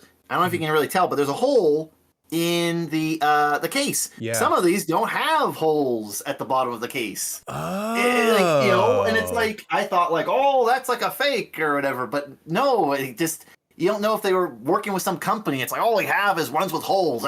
Print them out anyway, Oh, and then wow. there's just all of this coordination with like manufacturers, printing companies, Yeah. licensing agencies, government officials. Like there is a whole shebang of stuff Yeah. involved in this, and then it's you're discovering all that through just the one game, just the Yeah. first Kingdom Hearts, not 2 and 3 Yeah. and all those 10, 12 other side spin-off one part of the story. Yeah, Dude, it's really cool. yeah, it's super cool, and it's like I'm very lucky that like one of my like if not my favorite franchise, Kingdom Hearts, is has so many different versions, has so many like region exclusives, has so many like kind of diverse things because it's not as expensive as like Pokemon or other like big Mm. Nintendo IPs. It's not that sought after. Um, but it's kind of nice because all the Japanese games have that PS2 seal at the bottom, which to me makes it easier to kind of see if something is fake or resealed or not. But yeah, I actually have a bunch of pictures of all the different variants on a file on my computer, and I am actually working on a video. I want to get it out in the next couple of months, but Cool. and yeah, it's like I have one screenshot of the website you were talking about, but I know there's a way I could probably download like the whole website or get every like part of it or just take a picture of everything I can. Um but I like again, I'm very lucky I set the goal of being like, okay, I'm only going to collect this franchise cuz if I don't, I'll buy Pokemon, and if I buy Pokemon, it's over. It's done. I'm going to be broke. Maybe yeah, I mean like A it's couple things here and there, like the DS, like the 2DS, like the Detective Pikachu Coliseum. Like I want Black 2, White 2, and then that's kind of it. I feel like I did this with Pokemon cards. And and maybe people will find this helpful if they decide to collect, is that there's so much product out there. And Yeah. there's so much product that is going to be made. Hmm. I recommend because like it's money, it's exposable income, but there could be maybe you should get a new pair of pants. you Yeah. know maybe you should spend that money on something that's going to be good for your life, like you know what I mean. So I kind of set this rule to myself that like stick with the stuff that you absolutely love, Yeah. and you're comparing like, okay, do you see this game? Yeah, it's like how much do you Yeah. like that? Oh, I really like that. What about this game? It's cool. Okay, well maybe I should go with this one. Aim for Yep. the one that you are just like, that is this is awesome. Yeah. Whereas this is just that's pretty cool. Don't bother with those because you don't feel as strongly about it. And I did it with Pokemon cards. I looked through every single set. It took me like a couple months, and I just went through every card looking at them, and I just chose the ones that just were like, I love the art. This is just beautiful. Yeah. Whereas there were other like another 10 that were like, these are pretty cool, but this one I like way better than them. Yes. No. Stick with the stuff you absolutely love. This is a game, I think, or hobby where you want to stick with quality more than quantity. Hmm. Maybe not for everybody. Like maybe some people like they're like, I want it all. Like Yeah. if you want to do that, but I wanted to maintain some type of balance. So Yes. that's a way to keep things in check. And there's always deals. So if you Hmm. don't get something now, it doesn't mean you won't get it later. You just never know. Like I went up north to Alberta, which is just above Montana, Hmm. and I was out there for a little over a week, and I just happened to go on our like kind of our Craigslist kind of thing. It's called Kijiji, and Hmm. there was a guy that posted a copy of Kotar for $100, brand new, and I'm like, okay, yeah, and he's Oh, like, sweet. so I messaged him, I called him, we met up. He's like, yeah, I know it's worth a little bit more, but the price is the price. And I talked with Yeah. him a little bit, and there was a fun interaction. But it's just, you never know. We don't know how many copies exist out there, and you don't Yeah. know what kind of deals are going to pop. Like, there's people finding cases of like Wayne Gretzky cards in a booster box thing, Yeah. like after, like you just don't know what's out there. So that's kind of part of the excitement too, is you just don't know what kind of deal you're gonna Yeah. find and what exists. So Yeah. it's just so nuanced. It's It really is. cool. It is. It is really cool. And it's like when you get down about not finding something, or when you get down about something you want selling, more than likely it's going to show up again. More than likely. But there are some like different cases. Like I feel like with consoles, it's going to be a little bit more difficult than like games. But also like I think games will show up most of the time. But you just never know what you're going to get too. You don't, and there's a lot. I mean, especially, excuse me, like even when we're talking about like discs, they've made millions of these. Yeah. But then at the same time, like I mentioned in my video, 13 million copies sold of Halo, but only like a little over 100 are first prints that are sealed. Like if this hobby grows, there likely will be a demand for these things. Like, is there, out of 6 billion people, like what, 200 people only want Halo 3 in a brand new copy? Yeah. I'd like to think there might be more in the future that might be interested in that, because it's so cool. I mean, why wouldn't you? Yeah, definitely. It's like once you look at it and once you hold it, you're like, oh my gosh, this is the coolest thing ever. Like it's almost a time machine, you know? It is. It's just something about it being in a brand new state, that just, yeah, brings you back to when this thing was new. Yeah. And the same thing can be done with a CIB, of course. But I think it's just a different, like I mentioned in the video, it's just a different way. And I think it's just a different level of chase. Yeah. Like there is something about just, can I get that thing that's really neat and new, like different? Yeah. And, it's just fun. It is. It really is. Yeah. I mean, like, obviously there's a lot of talk like prior about like, it's all about money, but and obviously there's a role in that, but there's a role in that with CIB as well. Mm-hmm. Like sometimes, like for example, if you had a copy of Evo for the Super Nintendo in a box, it's like, it's not cool just because it's Evo and the gameplay. It's because it's hard to find and it is expensive. I used to think like in my head, like, what if there's like now another 1 million copies of Earthbound? Like, yeah, it would, it'd be cool, but maybe because it's limited, that is why it's partly cool to some degree. Like, obviously the game itself, phenomenal, fans, people are gonna love it, but there is something to say about the fact that there's less of them that does inherently make something more interesting. It does. No, it really, really does. And especially like the big box versions of Earthbound, it's just, you don't ever see those sealed. Oh god, yeah, I don't know if I've ever seen one in an auction before. I don't think. I've seen qualified. Even qualified goes for a shit ton of money, and it's and that's the thing, dude. It's like, even if this whole hobby goes to shit, burns to the ground, I'm still gonna be so happy with my sealed games, and that's what I love about it too. I feel the same way. Like I just like it. Yeah, like it's neat. And yeah, it's like cards are so small and fragile. Comics are a little bit too big, but holding a sealed game in a case is like the perfect size. I don't know what it is, but it feels right, instead of like a heavy guide or like, a little card. If you drop it, it's going to chip a corner or something. Like it's just, you're right. It's like that perfect hobby for sure. Yeah. I don't know. I think we've said it. It's just cool. It's fun, and I think it's new.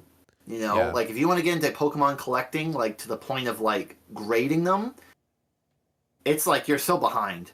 Yeah. Like there's people that are holding, no pun intended, all the cards now. You're cooked. You're actually kind of cooked. You can't do it. Yeah. Like unless. Just your 1 in a million chance. This, you can look around and you can find some stuff that's pretty interesting and special, and it's it's just, I don't know, it's neat. Oh, I mean, you'll probably know this. You might not. I'm not sure. I didn't know it. I saw that there's Pokemon Coliseum and then there's the bonus disc. There's actually a version, if you pre-ordered Coliseum, it would have 2 of the CDs, 2 of the discs in just one case. Is the cover different too? I think the cover's the same, but on the top it says like bonus disc included. but Ooh, they that's were like cool. so limited. It was, I think, part of a pre-order uh pre-order game at Pokemon New York City, Oh, yeah, actually. New York City. Yep, Dude, it yep. had, That dude, makes during sense. Gen 3, crazy. Like, what a crazy time. I did a podcast with this guy, vintage Pokemon hunter, super awesome Mm, guy, super cool. yeah. And like, he has so many grails. Like, I just loved picking his brain about everything.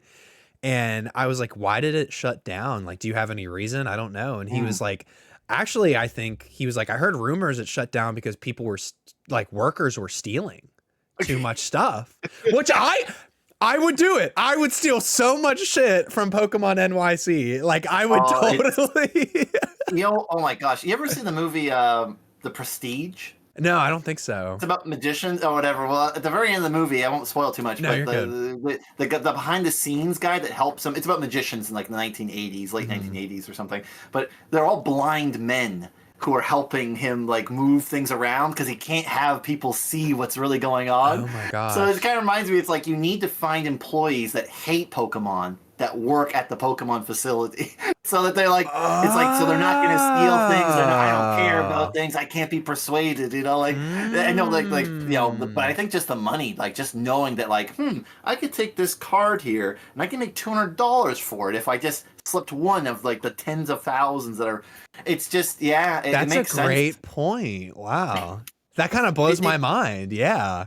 what part? Just of like, if you have a franchise or a business that's so valuable, like even now at the Nintendo store, it's like, do you want to hire someone who knows all the exclusive shit um, that they can put online and resale for a higher price, or do you want to hire someone who's worked in retail and doesn't know a whole lot about Nintendo? It's like, maybe I want to hire the person that doesn't know a lot about Nintendo. It could very well be because, Yeah. yeah, I mean, it just they're looking for customer service. They're not looking for fans, and if it's, Yeah. I don't think, like, obviously there's got to be people that are enthusiastic about it, but you can be enthusiastic about it without being a fan of it. So Yeah, exactly. I mean, I sold a gold star Pikachu 3 months ago for 1K. Like, wow. and I remember like I got it for $30 online when I was a kid. 30 dollars. $30. I remember my mom Oh, buying it on eBay.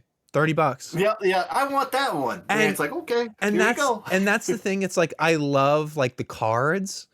Um, but I feel good about parting ways with my Pokemon cards because I wanted to invest it into a hobby I'm actually passionate about, you know? Mm, So for me, it's like I feel good selling about some of the old stuff just to where it's like I rather have all these sealed graded games that I feel really good about that are unique that I have such a passion for instead of like almost living in the past and being like, "Oh, Pokemon cards," cuz the mm. cards for me honestly just kind of stress me out now. There's just so Oh, many. really? Oh, Yeah. sure. Well, yeah, there is a lot. Absolutely, like, there's I remember a couple of years ago looking up like how like three new sets every year for the last 25 years. What, or Mhm. nearly? It's like, oh my gosh, like they never stop. It's I just thought it ended with Fossil and that's and the thing. Rocket. And that's the thing. It's like especially now, video games take so long to develop to where it's Mm, like I have time to find different variants. I have time to like save up money and buy a game because the release cycles are so long for different games to where it's mm, like I feel like with cards it's like push push push buy spend spend now, as opposed to video games. If you want to collect them sealed, it's like, oh yeah, that game from like 10 years ago, you can kind of find it on eBay, and once you save enough you can buy it sealed, where it's like mm, there's not a rush, mm, there's not as many additions as there. Like think about mm, Pokemon Yellow, Let's Go Pikachu. If you mm. want, the Pikachu 2DS, if you want like a Pikachu themed game or console, compare that to how many Pikachu cards are out there in existence. It's like I don't want to touch them. Like, Or yeah, it might be dangerous for someone who can't has a difficult time stopping themselves from engaging in the yeah. I got to get it all. it's perfect for the companies, but yeah, compared to cards, grade games are so much more lax. It Like is. you can, and you don't need to always be on it, Hmm. because you could take like a month, 2 months, you can take a year break, and then you Yeah. can get into it, and you're not going to be like, oh, I'm so behind, I don't know what's going on, because there's so much various interest in different kinds of games from different generations. Yeah. So the attention isn't always. I mean, like obviously in Pokemon cards, they're looking back on older cards, but there seems to be a preoccupation with modern right now, at least for the time being. Yeah. Whereas with graded games, I feel like when an auction shows up, it's like we're going 40, 30 years ago, 2 years ago, this year. Like it could be Yeah. like we're thinking about like everything all at the same time for the most part. Yeah. No, definitely. And it's like one of my goals is to collect every Kingdom Hearts game sealed English and Japanese and then move English to and yeah. Japanese. Oh my Yeah. And goodness, then that's quite the task. listen, I'm fucking nuts. And then and then I want to get like the UK versions, like Oh the boy. Korean versions. So that's why with like some of the rare um things I see, I'm just like, oh, let me get that now, especially if I know especially if it's like doesn't come up often. But yeah, I want to get like, I mean, the one thing I really had to blow money on was like the VGA 90, because like I've kind of been learning with like 90 Hmm. DVD cases, it's just their standards high. Like it's kind of nuts. Oh yeah, no, it's like you're like you won't maybe even be able to see some of the stuff that they're like you'd have to like almost take it out of the case, and then like there it is right there, that little indentation. Like Yeah. you're gonna have to really look for some of the imperfections of it Here, when it comes to VGA. I'm gonna show you real quick. I'm gonna send you a picture in Discord, but Sure. let me see if I can find the picture. But this was from the WADA game I had versus the VGA one. But it's like, it's all personal preference. Like, you know, Yeah, like for you, you wanted one that looked better than that, or it didn't have those kinds of imperfections, yeah, and the 90 was just better. yeah, Yeah, and that's fine. There's nothing wrong with that. But yeah, let me see here. I'm taking a look. Yeah, there's a lot of surface scratches, on yeah. the Like front, technically no tear. Like I get it, but like the and then yeah, even looking at the 90 now, it's clean, very yeah, clean looking at the front. yeah, And yeah, and you're gonna be looking at this for many years most likely. So then why not get something that you made a good call, I think, honestly. Like, oh, well, thanks. yeah, well, yeah, you went with what you wanted. So then, and it's nice to have what you're wanting. Like, Yeah, yeah, definitely. it's just kind of buy what you love, not kind of what you want. You know?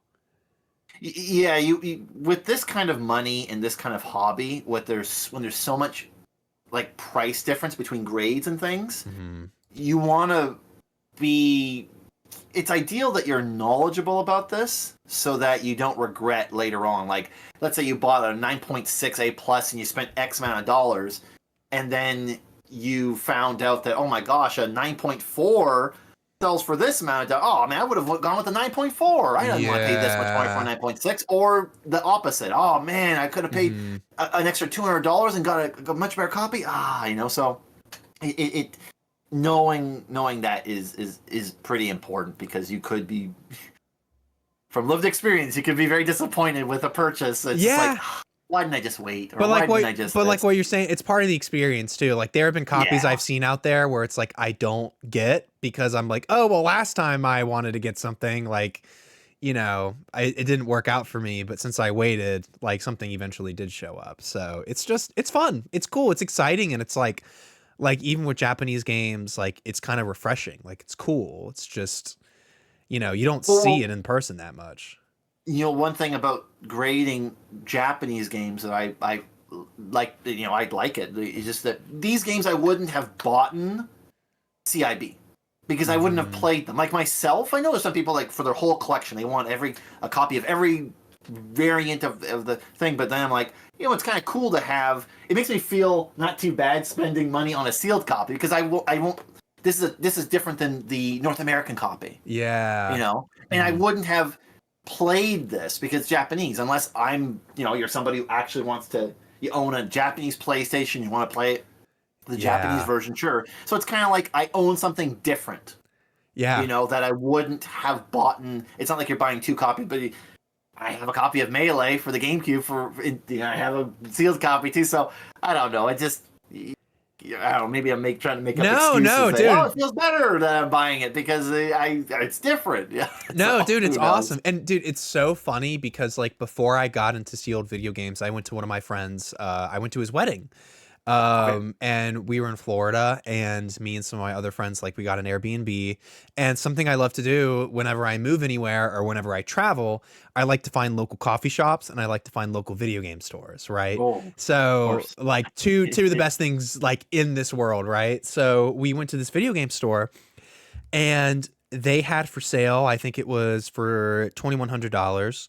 It was a sealed GameCube Melee edition that had the game inside. And the guy who brought it in, who he like called the game store, allegedly, this is what the store owners were telling me, or the store owner and a worker, they were saying that he found it in his closet, and the people at the store were like, whatever you do, don't open it. They were like, do not open that game or that console. And he was like, okay, I promise. And then he shows up to the store and he was like, I opened it just to make sure everything was in there. And they were like, no. Like, dude. I know. It was dealing with a Q now. Yeah, it was so bad. But then they were like, listen, like we looked in there, like everything is literally brand new, technically qualified. Like the Melee game is still sealed. He didn't open that. So it's like the not for resale one. But it's thankfully. But it's like oh man, dude. Well, hey, that is part of the fun. Yeah, because now another GameCube. I bet there's some dude out there hearing this who we might hear. He's like, good, yes. It secures my my product that it's special. Exactly. Or like, you see one of your favorite games, it's like, oh, it was such a grail and it's for sale on eBay, and you're like, it looks a little sun faded. It's not as good as mine. yeah. It's a little fun to, it's like Yu-Gi-Oh with Kaiba. It's just like, oh, the fourth Blue Eyes White Dragon. I'm just gonna tear that up. Now I got my 3. It's so it's fun. It's really cool. And there was nothing malicious. It just the guy just happened to do it. It's a fun story now, So it's fun. It's just because at the end of the day, it doesn't really matter. You know, no lives were lost. No one's missing out on something. Like, it's just he opened it and now it's gonna be worth less. Everyone's gonna be okay. But I think they bought it from the guy for like $1,000 and they were selling it for like $2,100. And then the owner was like, he was like, I wish we just could have been selling it for like $5,000 right now. And I'm like, oh, I bet. Yeah, I bet. But dude, it's almost been about 2 hours. I know. It's crazy. We keep on talking. I know. I've been having a blast, dude. So, same. Yeah. Well, we got to save some of the juice for the next podcast, or if anything else happens in the future with video games and stuff. I know something crazy is going to happen the next couple of years. There's always something happening. So I'm sure. Yeah, with the whole VGA. They're the company that owns them claiming for bankruptcy or something like that, Yeah. Who knows? Maybe WADA will buy VGA and we won't have VGA games anymore. No, probably unlikely. Yeah, probably. You never know. But you never know, and that's the thing. And it's like, CG, it's so funny, like everyone's all up in arms about like the old WADA, like, now they have a new owner, it's part of Collector's Universe, it's a totally different story. But at the same time, CGC has that whole Pokemon scandal that just happened with dude, that's proto cards. Like, it's like that's actually that might be just as bad, if not maybe worse, as WADA sealed video games, because if you do the pricing, it's like it's also millions of dollars. Oh, it's I have no idea how big that is, but it's big, and it definitely doesn't make CGC look good. And quite frankly, that's just these companies. They're gonna mess up. They're like WADA might have messed up. VGA like there's. So, but some of them are doozies. Some of them are like, like that. That was, I don't know. Like I'm glad it wasn't sealed games. It was like, Pokemon stuff. Yeah. Obviously, I feel terrible for those people that like.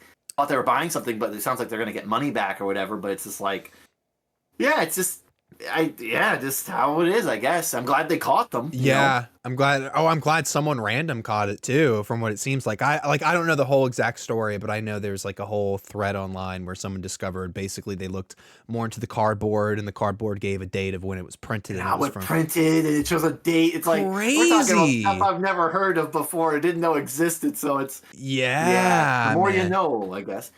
Was there people that we had questions to answer at the end of the podcast, or I can't remember if that was a thing or not? Yeah, no, you're totally right. Thank you for reminding me. I actually almost completely forgot. Yeah, if anyone's in the chat and they want to ask some questions, or if you're watching on YouTube and you want to ask some questions, like put them in the comment section, or if anyone is in the chat chilling, have any question about kind of us or Jomo or Seal Video Games. Tree, what's up, bro? What's up, man? Yeah, what's your favorite color? Yeah, what's your favorite color? My favorite color? Oh man, I don't have one anymore. I remember when I was a kid, it was purple. Yeah, because of the purple monster from Space Jam. Yes, I distinctively remember that, but it's like I don't really have a preference anymore. Like I really don't. So I don't have a favorite color. That's so funny. As of 2025. Purple supremacy. Yeah, his name is Purple on Twitch chat too, which is crazy. Amazing. Yeah, mine's like an emerald or like a dark forest green. I think that's kind of my go-to color. But yeah, I do love yellow, but I don't look good in yellow. But I love some Pikachu in my life. Well, Pikachu yellow. I love some Pikachu yellow. Yeah, no, for sure. But yeah, if you guys haven't already, please follow Jomo and Kyle on their YouTube account. I do have it posted at the very top, pinned right here. I'll just put it in chat as well. So I haven't watched the Halo video yet, but I really want to. So I saw that. Oh my gosh! I'll just tell you right now. Yeah. So, it's doing very well. It's doing well, better than I thought it would, and yeah, like it's exciting.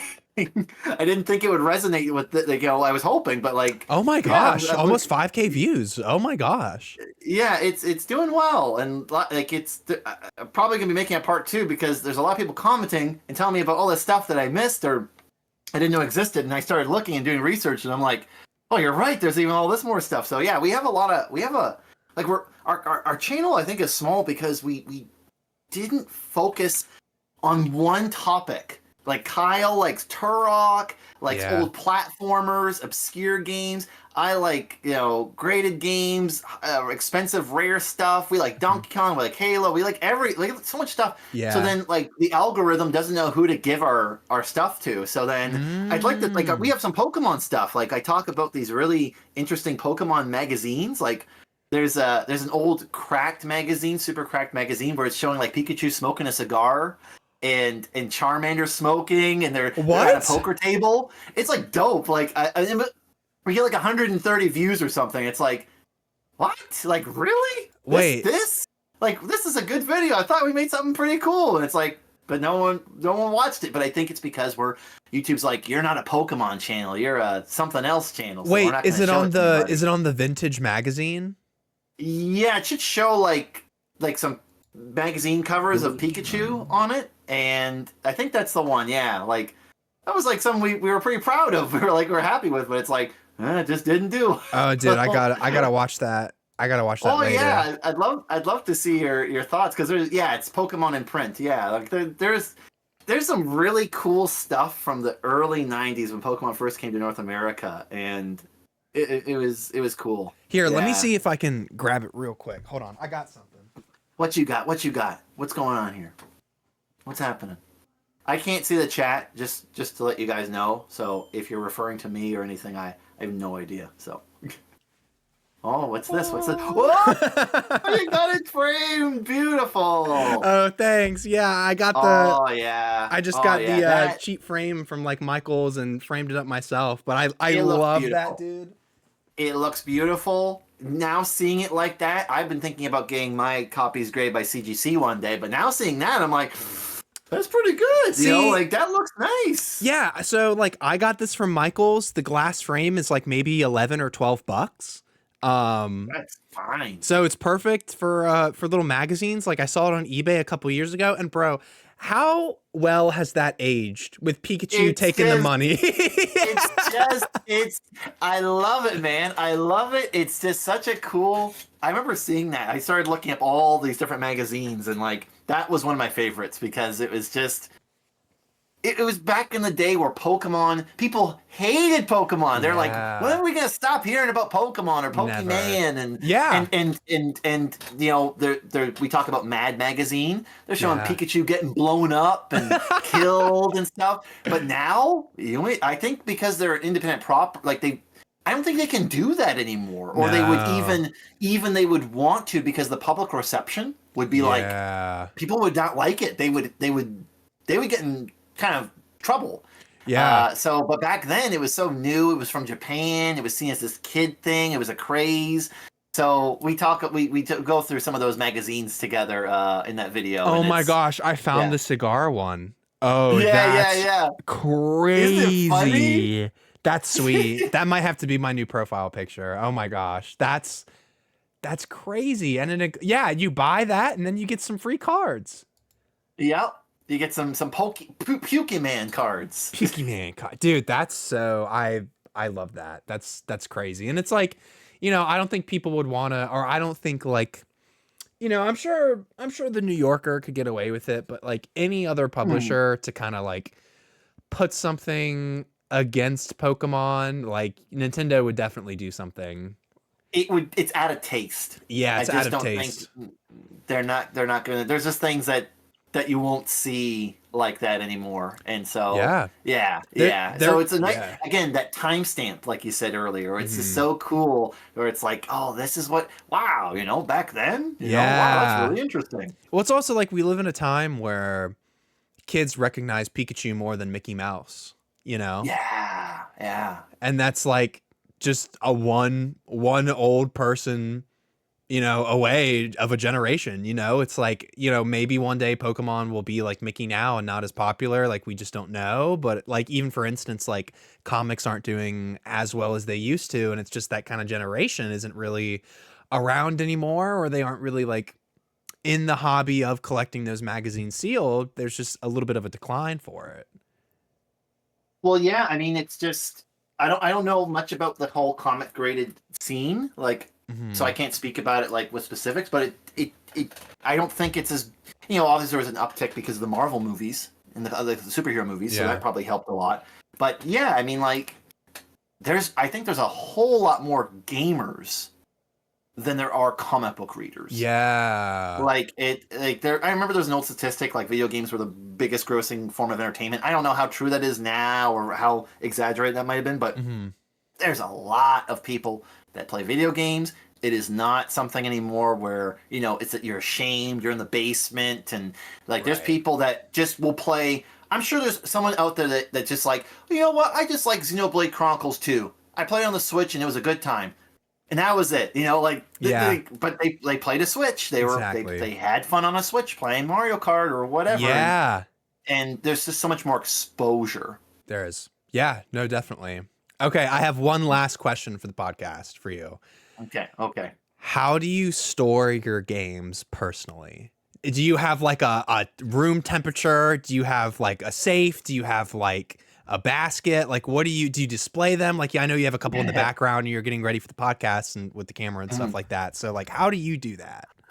Okay, so most of my stuff is not in a flattering position because I kind of live in a very I love where I live. I'm very happy with Hmm. my arrangement, but it's not really situated where I can display a lot of stuff. Yeah. So a lot of the stuff that's not graded, I keep in Rubbermaid bins. Okay. Lots of bubble wrap. Some are in boxes inside of bubble wrap, and then I also bought these little moisture capture bags. You'll find those Oh. sometimes like in shoes or clothes. You can buy Oh. like a pack of 100 of them, like on eBay or whatever, and then I put Really? a little bit of those in there, so that if there is moisture that does happen to get in there, then that's captured. And yeah, just nicely layer them, put them in maybe some of the more stuff I'm worried about being damaged. I'm gonna put that in a protective case. Yeah. and yeah, and just store them in those, you know. Cool. And they're inside. You know, I would not recommend putting them in a garage because moisture.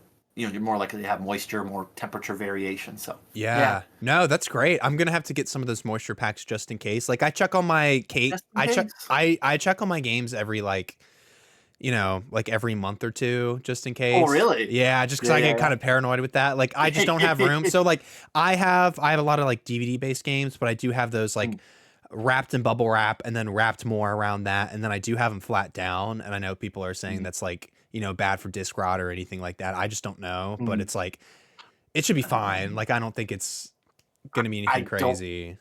Hard to imagine that it's gonna change that much depending on if it's like this or like that. But who That's what. knows? But who knows? Who That's knows? But I yeah. don't see that changing too much in like the next 100 years. Like I imagine the difference would have to be like hundreds of years. You know, I don't know. Like, Yeah, I but think I it's don't know fine. how it works. So maybe I can't. No, no, you're good. I More appreciate the reason, honesty.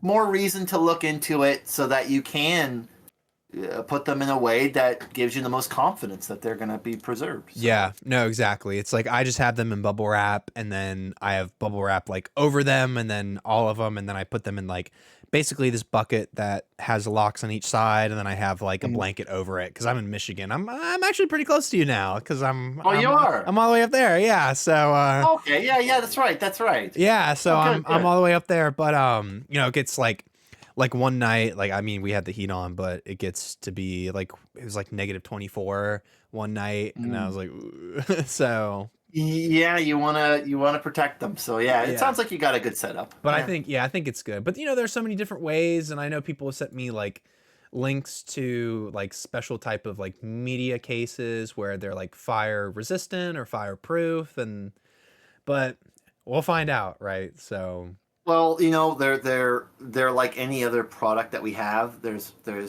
fragile. They're fragile, and like in the sense that like yeah, fire could happen. They could get stolen. So you just do yeah, the my policy is just do the best you can. I don't think you need to yeah. go overboard. Like you can if you want, but at the end of the day, like anything could happen. You just try your Yeah. best to just do what you can with what you have. Right. Like with Pokemon cards, I've heard people who are like really into the hobby, once they open a pack, they have to like put the card away as quickly as possible or like put it in a case because then like the air is gonna mess them up. And I'm like, I'm good. I'm just Yeah, gonna I'm not a toss card his person, yeah. so you know. But dude, it's been like about 2 hours. Thank you so much for doing this podcast. It was awesome talking to you. Really flew by.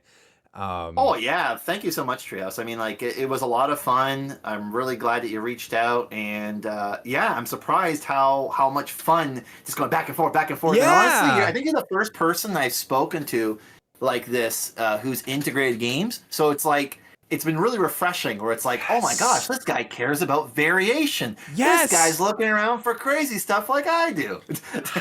Dude, it's So so it's been insane fun. because we are a breed that is out there, and I Mm, just feel like it's a hobby that is niche. It is on the rise. Um, but I just feel like there's not as much content out there as like I would want to see. So like mm. there's Greg, like huge shout out to him. He's awesome. He's Oh the yeah, man. yeah. He's the He's an king. inspiration. Yeah. Yeah, seriously. So it's like huge shout out to him. I actually asked him if he wanted to do a podcast as well. But I'm doing we're going to be having Amiibo Jason next week. So if you follow Amiibo Alerts on Twitter, he runs Mhm. Nintendo Wire. He's like basically whenever Amiibo come back in stock, he like made this Twitter account that like like lets you know when it's back, but also a great Oh website wow. article. So he's really cool too. So we've had some Smash Bros people on. We've had like, it's been awesome talking to you about sealed video games. So I'm trying to get a lot of like basically unique topics about gaming in general, which is really exciting. So but Oh yeah, that fun but channel. you and Kyle's content has just been fantastic. Oh, there's my cat. Have been Yeah, yeah. fantastic. Well, honestly, your compliments mean a lot because sometimes the views just do not translate, and we're this video that's posted might get us to 500. Like we're really hoping that one day we can get to 1,000. Yeah. Like, and that would just be phenomenal. Like to actually get with just the work we're just trying to make quality content on stuff we care about that we think is interesting. Mhm. And to hear you say that is just really validating, and I really appreciate that. So Dude, of yeah, course. it really does mean a lot. Yeah. Dude, of course, because it's like there are so many people out there who are into this, and I think you're right, especially with your channel. It's like you guys talk about so many different things where the algorithm may not know, but when people find it, they'll stick with it. And I think, you know, it's cool to talk about this kind of thing online as opposed like I know Greg is really like the only person I found's like consistent sealed video game content, and then he posted your video about graded games, and I was like, oh my gosh, this Yeah. guy's there's another guy out here, this is awesome. Yeah, Yep. like We're both Canadians. yeah. That's amazing, man. So but yeah, guys, thank you so much for coming in, really appreciate it. Please remember to subscribe to Kyle and Jomo's YouTube. I left the link at the top, and yeah, I'll see you guys next time. Bye bye. Bye.